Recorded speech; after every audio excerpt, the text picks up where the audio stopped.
Hi, hello everyone, Mrs. Syed here. So today's lesson, we're gonna continue doing some more stoichiometry, okay? We're just gonna move on to, I wanna say a little bit more advanced problems. So to recap, right? Stoichiometry is the calculation of reactants and products in a chemical reaction, okay? That's like the most simplest definition. We use stoichiometry to make calculations from a reaction, okay? Now, what we calculate can be for any unit, right? So it depends on the reaction. Sometimes we need to calculate grams. Other times we might need to calculate for volume, which would be in milliliters or liters. And like for grams, that would be mass, and there's other units for mass, right? It might be kilograms or it might be milligrams. There's so many different units that we can calculate for in stoichiometry.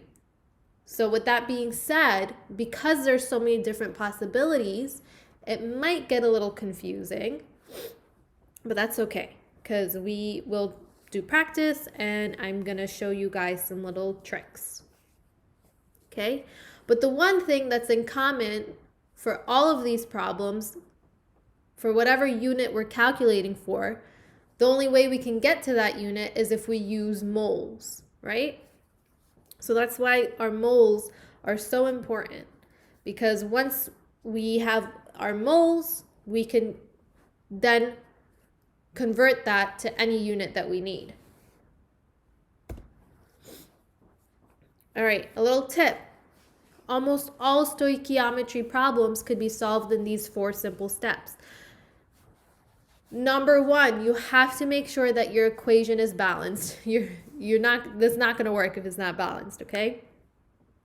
Then whatever unit is given in your problem, you're going to convert that to moles. Then you'll use the mole ratio and calculate the moles of substance yielded by the reaction. And then lastly, you're going to convert the moles for whatever substance, for whatever unit desired. Okay, so like we said, stoichiometry is just calculating units. It's calculating your products and reactants from a reaction, okay? And the only way to do that calculation is if we use moles.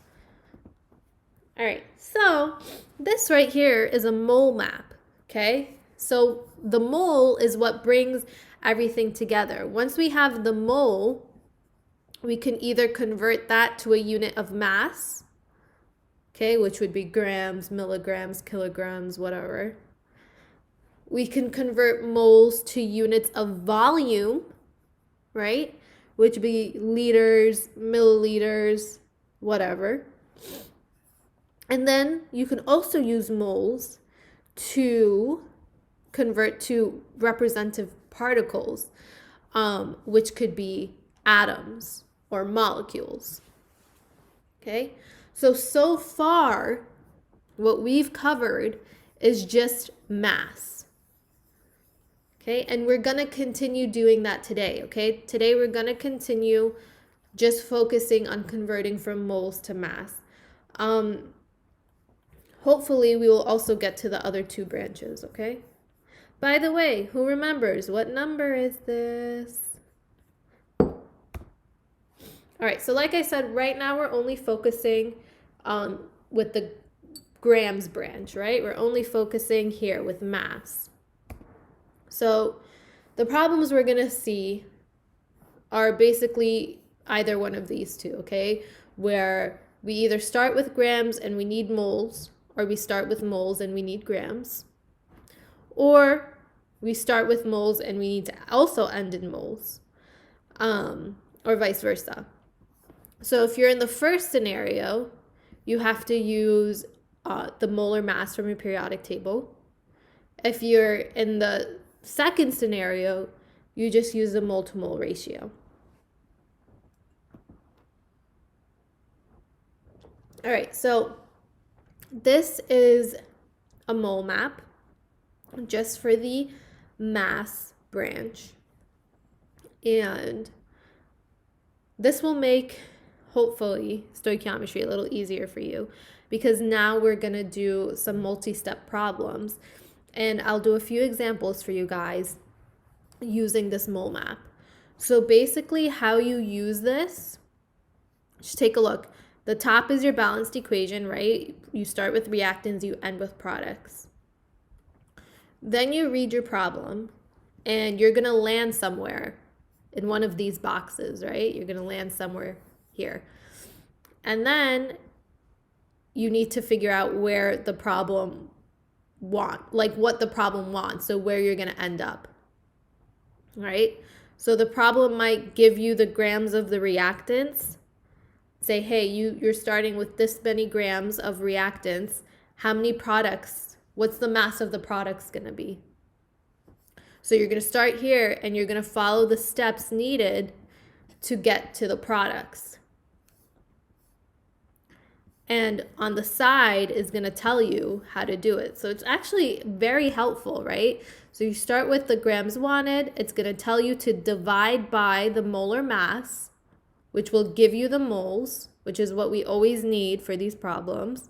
Then you would use the mole ratio to give you the moles of the product. And then you're going to use the molar mass again, but this time we're multiplying, right? You just have to follow the arrows. And then it'll give you, and then once you multiply the moles with the molar mass, you'll have the grams of products that are formed from that reaction. So this might seem a little confusing, but once I do some practice problems, you'll see that this is like the best thing ever.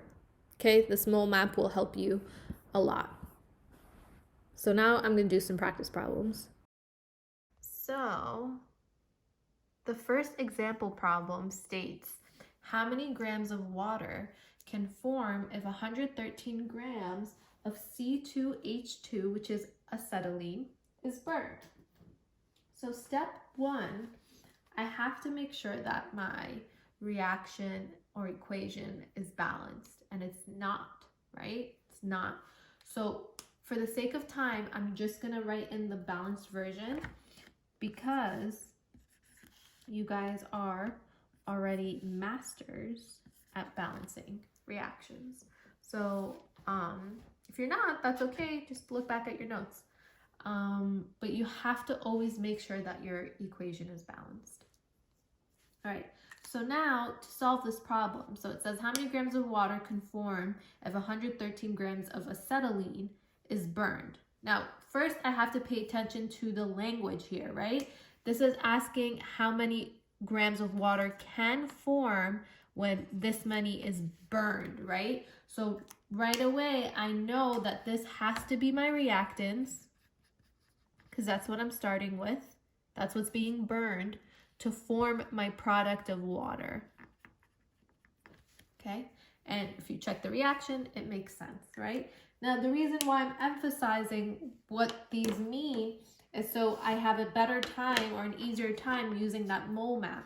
So I just jotted it down on this piece of paper so I can use it for this problem, right? So I can show you guys how to use it. So I'm just gonna look for where I am on the map and where I need to end up, right? So it's telling me that I'm starting with 113 grams of acetylene. That is my reactant and it's given. So I'm starting right here on my map and it's asking for how many grams of water. So I need to end up over here. So I have quite a few steps to get from there to there, right? So step one is to convert my given grams to moles, right? The way I do that, I just have to follow the arrow, right? I can't follow this one. That one's going the wrong way. I need to follow the one that's going down. And the ones that always go down, you divide, right? And it's also written on the map. Okay, so grams divided by. So I'm going to start with my given grams. I'm going to divide it by the molar mass to get the moles. So let's do that first. Okay. Step one. So I'm going to start with what's given, which is 113 grams of acetylene. I'm going to convert that to moles, by dividing it by the molar mass, right? But I'm setting up my conversion like I know how to, right? And so the molar mass of C2H2, I calculated it, is 26.04. Okay.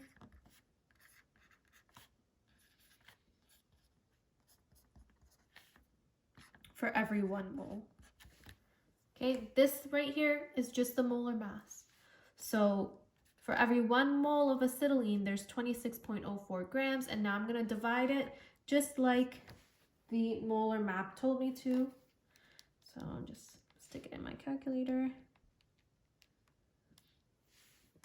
You get I'm going to round to that, 4.34 moles of C2H2. All right. So figuring out this molar mass, that's its own mini step, okay?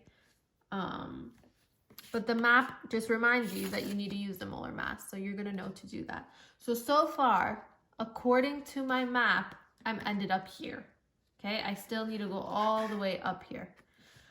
So I'm at here, I know I have 4.34 moles of acetylene. Now, it's telling me to use the mole ratio to figure out the moles of the product, which is water, right? So mole ratio, remember, how do we do the mole ratio, right? That's just the coefficients from the balanced reaction. So step 2.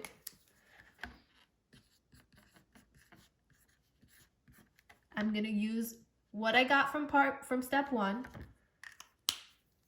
Okay. I'll do it in a different color completely so we don't get it mixed up. 4.34 mole of C2H2. Now I'm going to use my mole ratio, okay? So according to my reaction, over here I need to have my units cancel out, and over here is the unit I want, mole of water. So according to my reaction, it's for every 2 moles of acetylene, I have 2 moles of water. Okay. So if you do the math, you're going to end up with the same number, okay? Because 2 divided by 2 is 1. But feel free to plug it into your calculator. Mole of H2O, right? Our units cancel. That's what we're left with. Also, those units cancel. Okay. So far, I'm here. Okay, I have the moles of acetylene. Now I need to get to the mass of acetylene, the grams. I have one more step. I'm almost done. I have to follow my arrows, okay? I'm going up, so I need to follow the up arrow. The up arrow says moles multiplied by molar mass, right? So I need to know what the molar mass of water is. So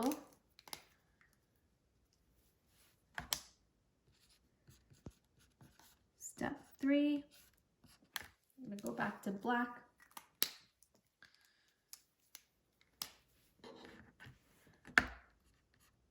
Okay, 4.34 mole of water. My map is telling me to multiply by the molar mass. So the good thing about this map, it's basically just telling you how to set up your conversion factors in case you get confused. So that's awesome, right? So, I'm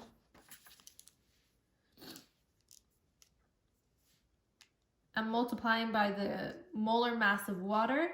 So for every 1 mole of water, there will be however many grams. I'm going to calculate the molar mass real quick using the periodic table I give you guys because I don't want there to be issues.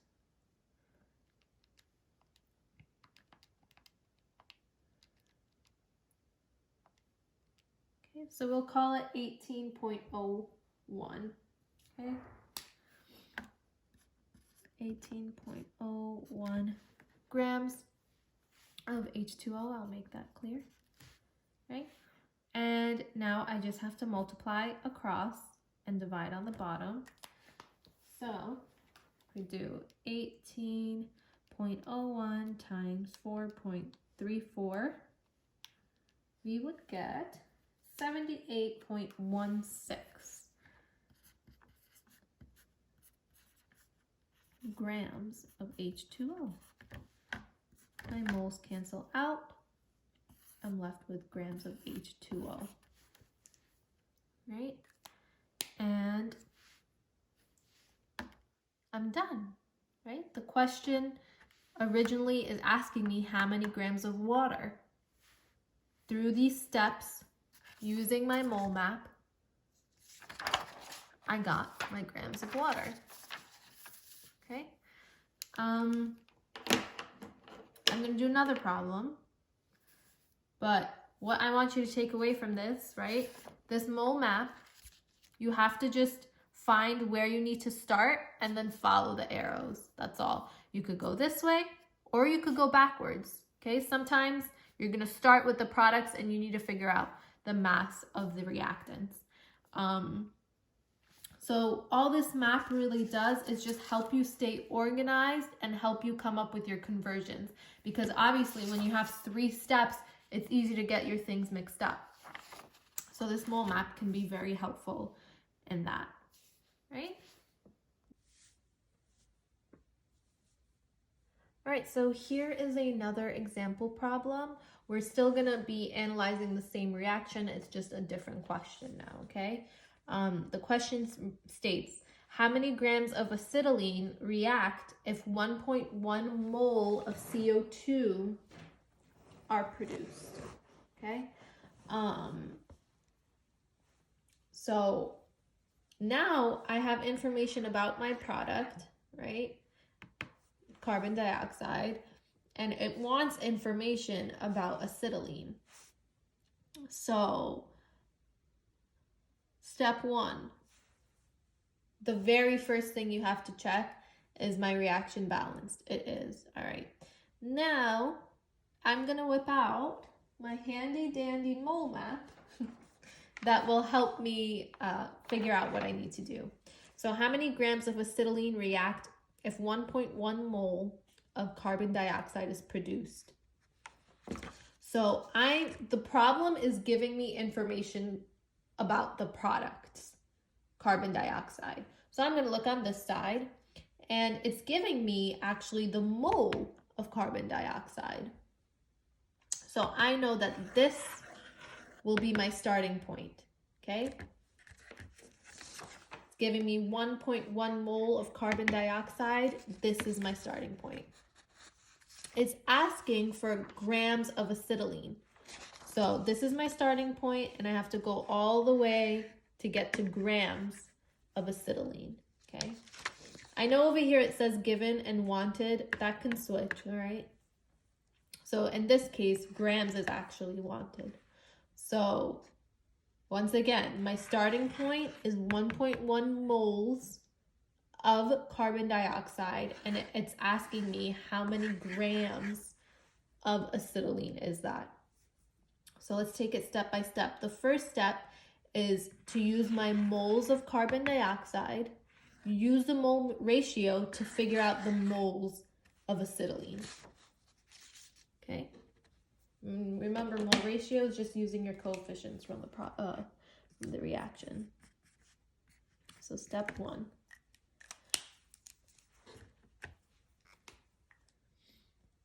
I'm going to start with the moles that's given, so 1.1 mole of CO2. I'm going to set up my conversion factor thanks to my mole map. Okay, I'm going to fill in my units. Okay, and now I just have to use the mole ratio from the reaction. So based off the reaction, for every 4 moles of carbon dioxide, I have 2 moles of acetylene. Okay, so let's do the math in our calculator. All right, 1.1 times 2 divided by 4 is 0.55. 0.55 mole of acetylene. Okay, these units cancel and I'm left with this. That's my info from step 1. Okay.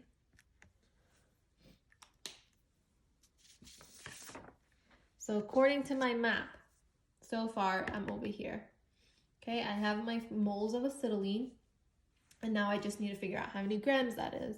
So I just have to read what my arrow tells me what to do, and it's telling me now I'm going up, so I need to follow the up arrow, this one right here, and it says moles multiplied by molar mass. So I'm just going to use the moles of acetylene multiplied by the molar mass of acetylene to get to the grams. Okay. So this one is actually just a 2-step problem. Okay, and sorry if this whiteboard is crooked. Okay. Step 2, I have, let's use different color, 0.55 moles of acetylene. Okay, and now I'm multiplying by the molar mass. So I'm going to fill in my units. For every 1 mole of acetylene, now I need to figure out what the molar mass is, right? What's the molar mass of C2H2, which I already did before, so I know it's 26.04 grams. So once again, getting this number, that's the little mini step within a step. That's where you need to figure out the molar mass.